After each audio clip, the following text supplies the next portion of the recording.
Hey everyone, it's Chris here from Everyday Survival Gear, and today I'm bringing you something super special because this is a project that I finished that I started a long time ago on the channel. Basically, if we remember about beginning of 2017, a few months in, I showed you guys a light, which is this light here. Basically, I bought it from AliExpress. It was never that great of a light, so it came with a buck driver. You could fit in two LED. You could fit two cells or one cell in it.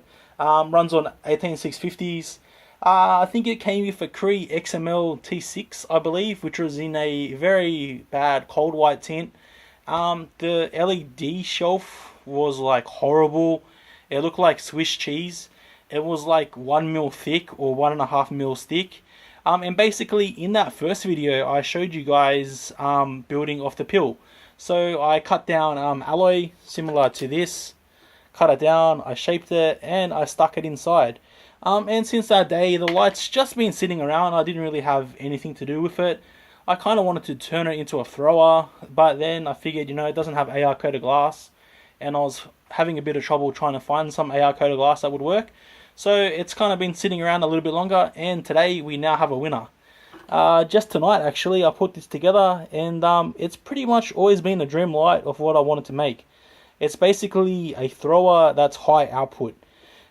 Inside it is a Cree XHP 50.2 running at 4.5 amps. So yeah, it's got a SMO reflector that is 50 mils, so 5 centimeters in diameter. Obviously no AR coated glass, like I just said. Runs on two 18650, so no boost driver. You're going to get outstanding run times, and to be honest, it's actually not that big and heavy of a light. So I'll move back a little bit on my chair. Don't mind the mess, guys.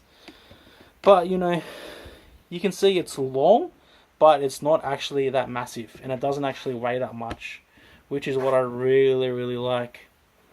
So I'll pull it apart and I'll show you guys what it looks like, and then we'll take it outside and see how well this thing goes. It's friggin' awesome. Alright, so first things first is the tail cap. I don't know what I done, because this light is like 2 years old now, but I somehow managed to lose the tail cap. So I had to configure a tail cap to work, which is what I've got here. It doesn't actually fit in the bigger 20mm tail caps. It fits in the 16mm ones. So that's a 16mm tail cap in there with a spring bypass. It works. It's not the best tail cap that I could have. It is a little bit fidgety, but it does work, so I'm pretty happy about that. And it's pushed down enough so you can click it and hopefully no water will get inside there. That's mainly the most important thing, because this is going to be used as my main fishing light now. So if we go on, you can do this, take this apart in halves. So we'll go like so. And that's the extension tube gone. Obviously you can't run this on one cell because it's not a boost driver. We'll take out the battery and then we'll pull out the reflector and have a little look around. Alright guys, hopefully the camera focuses. So this is the lens here, pretty standard, nothing special. You could use a little wipe down. I did just wipe it down actually. As I've said, no AR coating on it. The reflector is a pretty good size. It's very deep and it is fairly wide at 50 mils. So 5 centimeters. I checked the candela on this light. It gets about 55,000 CD to 60,000 CD, so it's actually not bad. I have had it hitting trees at 250 meters with no trouble, so that's pretty cool, because that's basically what I wanted from this light. Here is the LED. It's on a K-Domain board. I'm not sure what band calls these boards, but I bought it from K-Domain, a 20mm board, copper direct thermal path MCPB, and a 4.5 amp 6 volt LED driver. You can see it's not even soldered in place. It's kind of just press fitted, because the driver is actually a 22mm driver, but the hole here is only 20 mils. So I sanded it down pretty good, and I made it fit really tight. I could add extra solder it if I wanted to, but considering I can yank it like this and it stays in place, what's the point? There's no actual spring bypass on the front because I didn't really see a need to do it. These are really good springs, these ones that I brought. So I may do a spring bypass in the future, but I'm not sure. And this LED gasket is pretty crap, but it does work. And you can see there is too much thermal paste on there, but that was because I used the one outside, not the one that is inside the house. Usually I use a grey compound that I brought from Fastech, but I'm in the shed, so that one's in the house. When I redone this pill, so basically this pill was crap. So you can see on it, like, it's not that great of a pill. It had 4 holes, so 1, 1 plus 1, 1. Which I left there, so I left those holes there, but it also had a fairly big hole in the middle that was about 2-3 mils in diameter. So considering that it's maybe only about 22-23 mils in diameter, to have a 2-3 mils is like 10%. So that's a pretty big difference. So what I done was I got about 3 mils of alloy, cut it to this exact size, and I press fitted it in place. So right now inside there, we've got a lot of alloy. So this pill weighs about 13 to 14 grams.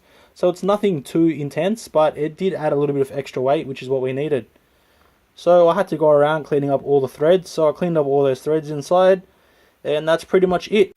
So as I was saying before the camera rudely cut me off, I'll whack this all back together and we'll go outside and we'll see how it does. So we're looking about 55,000 candela. So we'll take the lower reading, about 55,000, and about 3,000 lumens, somewhere around about there. That should be out the front lumens too, not LED lumens. So we'll see how it does in the backyard. I might have to get another video of this at a park too, because it is friggin' bright. Alright guys, so here's the light on in my backyard. As you can see, it's like way too bright to be used in here. It's like crazy bright. There's only a few more issues to be fixed up on the light. Basically, I gotta fix the towel cap because it doesn't work the best. But I'm having trouble figuring out like what's wrong with it, because it's kind of a custom towel cap. It's one of those ones with plastic inserts. So I'm having a trouble rebuilding it to how it should be built. Like right now it works. We can go down modes. So this is a 5-mode driver. Of course I did go tight ass on the driver, but yeah, we can go down modes, but if we start shaking it around it might accidentally change modes. So we'll shake it. No, it's staying still right now, so that's a bonus. We'll go to 100 meters and see how it goes. So that's the tree there at 100 meters. You can see it gets there super easy. It's not too spread out either. So I can see it at that tree that's at 180 meters down there. I can see the tree pretty good. You guys probably won't be able to see it, but I can see it. And we'll come back to the yard. So yeah, and the other thing is the LED does have to be centered better. It's not centered the best because it's not screwed in place. I can either fill those holes and draw more, or maybe I'll use some Arctic Silver and kind of glue the driver down. It does handle heat okay. It is starting to get warm now, but it's not too bad. From what I know, the driver doesn't have any sort of heat protection or anything, so I am the heat protection, which is okay I guess, just as long as other people don't use the light. It's not the world's heaviest light, so it is what it is. I was gonna leave this here, but actually we'll take it to a park and we'll see how good it does, because this is way too bright for the yard, right?